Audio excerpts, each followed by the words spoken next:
Hello guys! Welcome to my YouTube channel. Ngayon ay tuturuan ko kayo kung paano mag-notes ng GIF sa Messenger.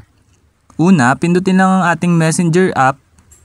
Ayan, then kapag napindot nyo na ang ating Messenger, andito na tayo. Then pansinin nyo itong nakasulat na to. Ayan, makikita nyo yan. Then kapag nakita nyo na, i-click nyo lang yan. Ayan, then kapag na-click nyo na, may lalabas na ganito. Ibaba nyo muna yan.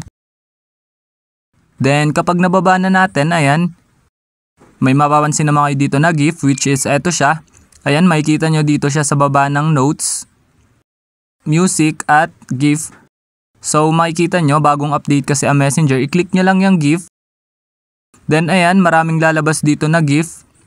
Ayan, makikita nyo naman. Mamili lang kayo dyan ng gusto nyo na ilagay sa notes. Halimbawa, ito, i-click ko to. Then ayan, kung mapapansin nyo, ito yung aking gagawing notes. Ayan, nagalaw siya kasi GIF siya. Ayan, kung mapapansin nyo naman, then kapag okay na nakapili na kayo, makikita nyo itong share. I-click nyo lang yung share.